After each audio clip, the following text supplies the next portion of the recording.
성경 누가복음 2장 8절에서 14절 되겠습니다. 화면에도 앞에 안내가 될 겁니다. 누가복음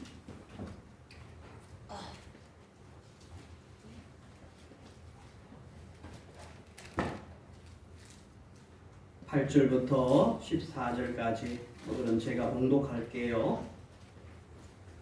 그 지역에 목자들이 밤에 밖에서 자기 양떼를 지키더니 주의 사자가 곁에 서고 주의 영광이 그들을 두루 비추매 크게 무서워하는지라. 천사가 이르되 무서워하지 말라. 보라, 내가 온 백성에게 미칠 큰 기쁨의 좋은 소식을 너희에게 전하노라. 오늘 다윗의 동네에 너희를 위하여 구주가 나셨으니 곧 그리스도 주시니라. 너희가 가서 강보에 쌓여 구유에 뉘어있는 아기를 보리니 이것이 너희에게 표적임이라 하더니, 같이 13절과 14절은 같이 읽겠습니다. 시작. 호련히 수많은 천군이 그 천사와 함께 하나님을 찬송하여 이르되, 지극히 높은 곳에서는 하나님께 영광이요 땅에서는 하나님이 기뻐하시는 사람들 중에 평화로다. 아멘. 오늘 이 말씀을 보면은 14절 말씀에 노래 가사가 등장합니다. 이 노래는 BTS가 부른 노래도 아니고 이미자가 부른 노래도 아니라 13절에 보니까 노래를 부르던 주체는 천군, 천사, 하늘에서 군사와 또 하늘의 그 천사들이 하나님 보내신 그 우리가 한 번도 보지 못했던 천군 천사들이 하나님을 높이면서 찬송하는 내용입니다. 그래서 우리는 성탄절이 다가오면 예수님 성탄을 맞이하여 이 가사를 많이 인용하고 카드에도 씁니다. 지극히 높은 곳에서는 하나님께 영광이요 땅에서는 하나님이 기뻐하신 사람들 중에 평화로다. 옛날에 성탄 카드를 손으로 다 썼습니다. 그럴 때 이 구절은 꼭 약방에 감춰였어요. 그런데 쓰기는 쓰는데 이 말의 의미가 정말 무엇인지를 새록새록 새기면서 그렇게 썼던 사람들은 얼마나 될까? 예수님의 탄생을 놓고 이 예수님이 이 땅에 내려오시는 그것을 거룩할 성, 육신, 신학적인 언어로는 성육신 사건이라고 하거든요. 그러니까 쉽게 말하면 예수님 나십니다. 예수님 탄생하셨다. 여기에는 독특한 의미가 있다는 거예요. 그 의미를 키워드 중요한 단어를 중심으로 보면 두 마디를 이해를 해야 되는 거예요. 첫째는 뭡니까? 영광. 두 번째는 평화. 하늘에는 예수님 탄생의 첫 번째 의미는 하늘에는 영광이 된다. 누구에게? 하나님께 영광이 되어진다. 도대체 이 의미가 뭐냐 이겁니다. 그리고 땅에서는 사람들 중에 예수님의 탄생의 의미는 사람들에게 준다. 기쁨을 준다. 그래서 사람들에게 참된 평화를 누리게 할 것이다. 예수의 사건이, 탄생 사건이. 그래 예수님이 이 땅에 오셔서 끊임없이 이 땅에 사람들에게 평화를 주려고 하는 거예요. 그 의미가 뭐냐? 이게 오늘 질문이고요. 또 이것을 통하여서 이 중에 두 가지를 다 하면은 많아요. 그래서 오늘은 성탄절을 바라보면서 예수님의 탄생의 의미에서 하나님께 영광이 되어진다는 이 의미가 무엇인가? 한 주에 한 개만 정확한 진리를 발견해도 기쁨이 되어지고, 그래서 교회 다닐 만하구나. 그래서 예수님이 그래서 오셨구나. 이게 느껴지고 이해가 되어져야 믿음이 오는 거예요. 그냥 아무렇게나 교회 가자, 믿어라, 뭐 탄일종이 땡땡땡 노래 불러라, 의미 없는 거예요. 이해하지 못하고. 그래서 오늘 하나님께 영광이 되어지는 그게 무슨 의미인가. 그래서 설교 제목을 하나님께 영광이 된 성탄. 그러면 성탄 주일날에는 성탄절 이렇게 25일 날은 정말 진정으로 땅에 평화와 기쁨을 주는 성탄절, 이렇게 이어가면서 평화에 대하여서 설명하도록 하겠습니다. 자, 예수님께서 출생하신 그 탄생은 역사적인 사실이다. 여기서부터 출발해야 합니다. 아멘. 예수님의 나심은 신화가 아니에요. 아멘. 절에 가도 스님들이 믿는 부처, 그러니까 스카모니, 인도에서 태어난 스카모니도 사실은 태어난 거죠. 예수님보다 먼저 태어났는데 예수님보다 위대하지는 않습니다. 죽고 살아나지 못했기 때문에 스카 자체의 그 언어는 존중합니다. 스카의 은행, 이것도 우리가 존중할 필요는 있어요. 그러나 믿을 수는 없죠. 또 유교 공자, 모든 우리들의 어떤 선진들의 어른들, 우리들에게 남기고 간 어록들, 철학들은 존중할 필요는 있습니다. 예수님의 탄생도 역사적 사실인데 좀 차이가 있죠. 그런데 오래전 구약의 예언들이 성취되어서 예언이 너무너무 많았어. 300여 가지, 1000여 가지의 예수님 탄생에 대한 미리 수백 년 전에 예언이 있었고 그것이 성취되었다는 것이 독특함이에요. 그리고 하나님의 약속이 실현된 것인데요.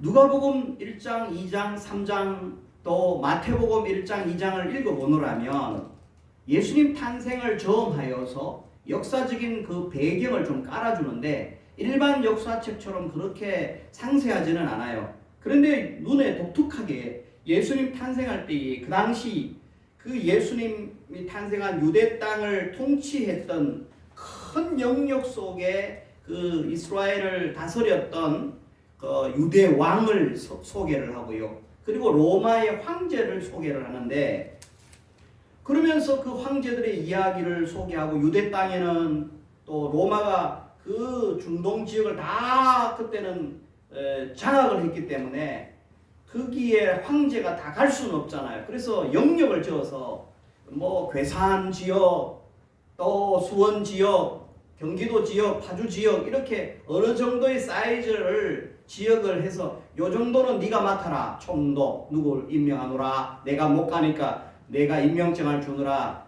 이 아랫역 지역에는 내가 나누어서 내 아들들 분봉왕으로 나누어서 그 왕으로, 황제는 아니고 왕으로, 요즘 말하면 회장, 사장 이렇게 계열사 사장으로 임명하는 그 로마의 그 정책이었죠.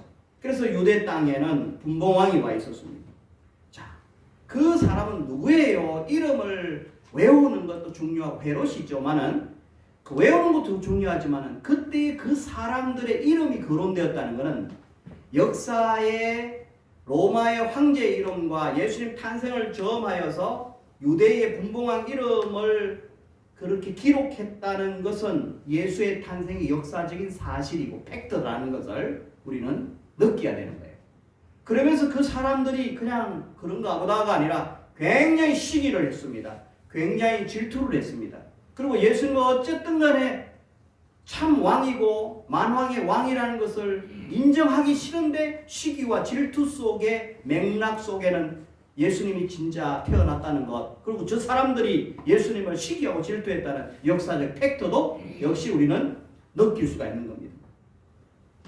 그래서 우리가 이 누가복음 2장 3장을 보면 특히 누가복음은 역사서라고 이야기도 하죠. 역사적인 복음인데 사도행전과 함께 의사인 누가가 기록했는데 역사적인 팩트를 정확하게 기록하고 있습니다. 따라서 예수님은 다른 왕들의 이름들이 거론하는 그 라인 속에 예수님의 이름이 기록되어 있다는 것은 예수님 분명하게 이 땅에 태어났다.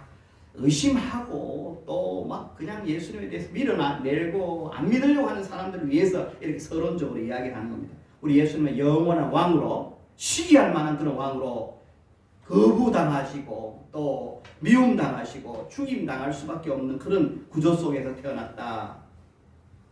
그 말씀을 드립니다. 예수님의 탄생을 두고 예언도 많았고 직접적으로 또 축복하고 찬양을 돌리기도 합니다. 그러니까 왕들의 역사 속에서 또 좀 서민들, 평범한 사람들 속에서는 예수님은 그저 그 사람들이 왕족도 아니면서 그 사람들이 예수님의 탄생을 놓고는 하나같이 노래를 합니다. 하나같이 자기 마음속에 있는 신앙을 고백하면서 야, 이분은 구원주로 오셨다. 우리를 죄에서 속량하실 분으로 오셨다. 그 사람들의 노래들을 사가랴의 노래, 또 엘리사벳의 노래, 안나의 노래, 기도, 그리고 또 시몬의 노래, 마리아의 노래, 오늘 이 본문의 천군 천사까지 땅에서부터 하늘에까지 온 천지가 예수님의 탄생을 노래했다는 거예요. 그 노래 가사를 보면은 구원, 예수님은 구원자로 오신다. 죄 사함의 주인공으로 오신다. 그래서 구원의 기쁨을 주시는 분으로 이 땅에 오신다. 거기에 또 한 맥락 속에 중요한 구절이 천군 천사의 오늘 이 본문의 가사처럼 하나님께는 영광이 되어진다. 그리고 땅에서는 평화를 주시는 분이다. 그렇게 이야기하고 있습니다. 자, 그렇다면은 이제 우리가 본론으로 들어가서 예수님은 하나님께 영광이 된다고 하는데, 예수님의 탄생이 하나님께 영광이 된다고 하는데, 이렇게 잘 사용하고 온 세상에 그것이 글로리, 글로리파이 이렇게 하면서 이렇게 기록이 되어 있는 것, 이 의미를 우리 가슴속에 한번 새겨보자는 겁니다. 자, 영광이라고 하는 말은 오늘 또 2장에 보면은 영광은 영광스러움이 영화로움과 이 광은 광채잖아요. 어떻게 보면은 그냥 딱 가슴으로 느낄 수 있는 것은 화려함, 황홀함, 너무나 거룩하고 황홀함과 이 참 존귀함이 믹스가 되어져 있는 어떤 상태, 이것이 영광인데요. 좀 더 그것을 우리 성경적인 언어로 보면 영광은 하나님께만 있는 용어예요. 하나님께만 속한 것인데 하나님 자체가 영광이에요. 하나님이 나타나면 눈으로 쳐다볼 수 없을 정도로 거룩하고 황홀하고 너무나 멋지죠. 하나님 계신 그 천국도 그러하다는 거예요. 예수 믿고 천국에 간 사람들 그 속에 우리가 누릴 수 없는, 자녀들이 걱정할 그 정도의 수준이 아니에요. 너무나 황홀하고 영광스러운 그곳에 우리 부모님이 계신다는 것도 여러분 이거는 믿음으로 그렇게 느껴야 되는 거예요. 그런데요, 하나님 나라 자체가 영광이지만, 하나님 자체가 영광이지만 영광을 좀 멋지게 알아듣기 쉽게 이야기해 주세요. 라면 영광은 드러남입니다. 표현됨입니다. 그리고 나타남이라고 이렇게 좀 우리식으로 언어를 표현하면은 영광은 하나님의 나타남, 하나님이 드러남, 하나님의 현현이라고 표현할 수가 있습니다. 그래서 주의 영광 이곳에 가득해, 하나님 당신이 임재하여 주셔서 하나님의 그 모든 것들이 우리 속에, 이 공간 속에 내려와 주옵소서, 나타나 주옵소서, 드러나 주옵소서, 이렇게 노래하는 것 아닙니까? 그러면 다시 영광이라고 하는 것, 예수님의 탄생이 하나님께 영광이 된다는 것은 하나님 자체가 드러났다는 거예요. 하나님의 존재가 이 땅에 드러난 거죠. 하나님은 여러분 알다시피 하나님은 보이지 않아요. 창세전부터 하나님은, 예수님도 하나님도 성령님도 모두 하나님 아닙니까? 그 하나님이 우리 인간의 눈에는 보이지 않고 보이지 않은 곳에서 세상을 창조하셨어요. 그 천국에서 우리가 알 수 없는 그 하나님께서 정말 이 땅을 창조하시면서 존재하셨죠. 그래서 하나님은 영이세요. 보이지 않아요. 그런데 예수님이 사람의 몸으로 이 땅에 태어난 것은 보이지 않았던, 감추어 놓았던, 당신들만 아셨던 그 하나님이 실제로 이 땅에 사람으로 드러났잖아요. 나타났잖아요. 그래서 예수님의 탄생은 하나님께 영광이 되는 겁니다. 하나님이 드러나셨다. 우리에게 하나님을 보여준 겁니다. 그리고 이게 어떤 의미에서는 존재론적 영광의 의미예요. 하나님의 존재가 드러났다. 영이신 하나님이 우리에게 보여주었다. 믿을 수 있도록. 우리 사람들을 위하기 위해서, 우리를 위하여서 이 땅에 오신 거죠. 그런데요, 좀 더 영광이라고 하는 표현을 좀 더 신학적으로 내지는 성경적으로 이렇게 하면은 하나님, 예수님의 이 땅에 오시면 하나님께 영광이 된다는 것은 의미를 이해해야 그것이 통하기 때문에 하나님의 그 형체가 드러나는 것, 이것은 1차적으로 해석을 하고요. 2차적으로는 예수님이 이 땅에 오시면 하나님께 영광이 된다. 이 말은 하나님께는 형체도 있지만 형상도 있지만 사람의 형상 같은 형상도 있지만 하나님께는 그 모습뿐만 아니라 속성이 있단 말이에요. 속성, 품성, 성품. 하나님께는 지혜가 풍성하십니다. 이해되십니까? 하나님은 능력이 풍성하세요. 충만하세요. 하나님은 가지고 계신 사랑, 또 선물을 주시고 받을 만한 자격 없는 자에게 선물을 주시는 것을 은혜라고 하거든요. 은혜도 충만하시고 하나님의 지혜는 이 세상을 창조하기에 넘칠 정도로 지혜가 충만하시고 인간의 지식을 뛰어넘어서 엄청난 지식이 많고 하나님의 생명은 영원하십니다. 그래서 예수님이 이 땅에 오셔서 걸어 다니심으로 말미암아 예수님의 손으로 예수님의 입술로 표현했던 그 설교는 너무나 탁월했기 때문에 하나님의 지혜가 고스란히 드러났습니다. 맞습니까? 예수님이 이 땅에 오셔서 설교하실 때 사람들은 전부 다 깜짝깜짝 놀랍니다. 너무 쉽다. 너무너무 쏙쏙 들어온다. 너무 이해가 된다. 구약의 그 어려웠던 비밀들이 다 풀린다. 무식한 사람도 어린 아이도 예수님이 설교할 때는 쏙쏙 들어와서 다 이해가 되는 겁니다. 탁월한 건 아닙니까? 하나님의 지혜가 나타난 것 아닙니까? 예수님의 설교 통하여 하나님의 지혜가 드러났기 때문에 하나님의 속성이 고스란하게 나타났으므로 하나님께 영광이 되는 거예요. 아멘이십니까? 예수님께서 이 땅에 오셔서 행하신 사건 속에서는 권능을 행하심이 많습니다.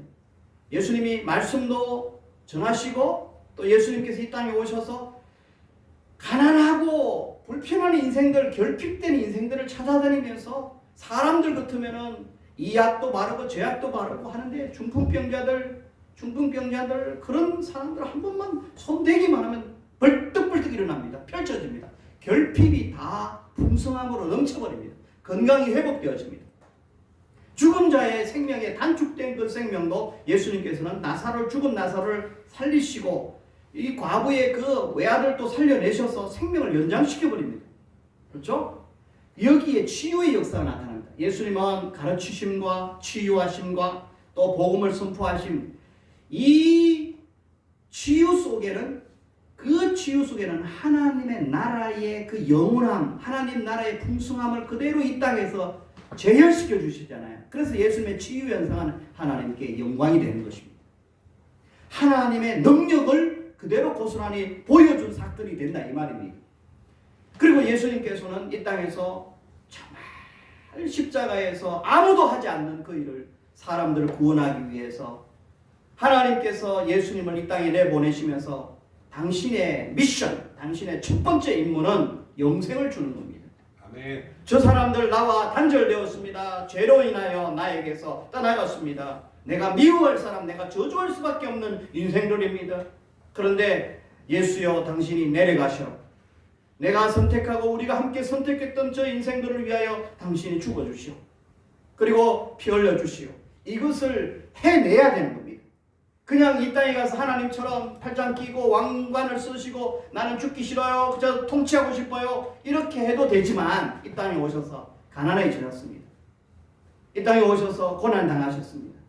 처진하게 인간들을 다 품어내고 인간들을 사랑하기 위해서, 인간들을 이해하기 위해서 걸어다니는 족족마다 손가락질 받을 만한 행동이 없었습니다. 예수님께서는 그래서 마침내 그들을 위해서 죽으시고 그들을 위해서 영생의 선물을 주셨습니다.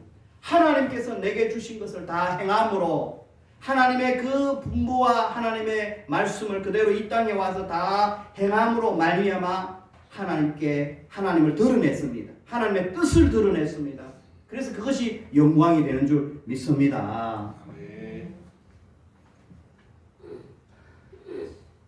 그래서 예수님께서는 당신의 예수님이 이 땅에 태어나심이 하나님께 영광이 된다는 이 말을 다시 좀 요약 정리하면은 예수님의 태어남 자체가 사람으로 오심 자체가 존재론적인 측면에서 영광이 되었고 예수님의 그 사역을 통하여 가르치시고 사랑하시고 치유하시고 걸어다니면서 이 땅에 33년 동안 살았던 그 삶의 모든 흔적들이 하나님의 속성을 하나도 빠짐없이 고스란히 다 드러냈으므로 하나님의 영광이 되었고 마지막 예수님의 요한복음 17장 보면 가장 어렵기도 하고 가장 영광스러운 기도가 나오는데 아버지여 이제는 나를 영화롭게 하여 주옵소서. 아버지께서 하라고 하신 일을 내가 순종함으로 다 이루었나이다.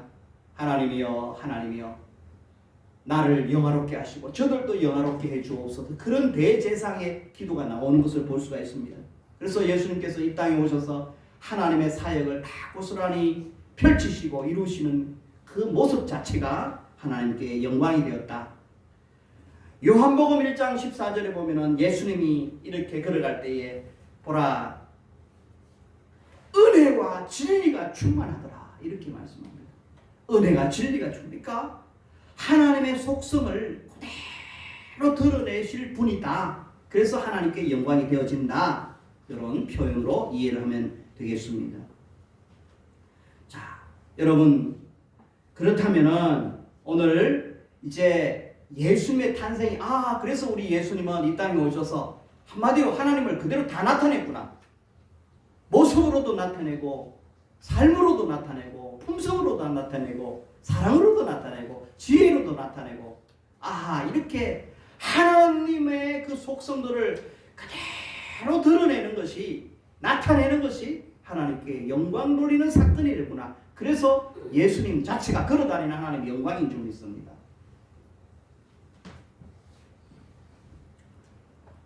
자, 그렇다면은 성탄절을 맞이해서 예수님은 하나님께 영광을 돌리는 그분이었습니다. 예수님만 높이고 찬양하는 것도 있지만 우리 주님께서는 영광스러운 삶을 내가 살았으므로 그것을 우리에게 바톤을 넘기는 겁니다. 성탄절을 맞이해서 우리는 그러면 how? 오늘 우리 영광에 대해서 영광은 무엇이냐? what? why? 왜 영광이 되었느냐? 이제는 그러면 how? 어떻게 하면 우리도 영광 돌리는 삶을 살 수가 있느냐? 이 부분을 몇 가지 정리하고 말씀을 마치려고 합니다.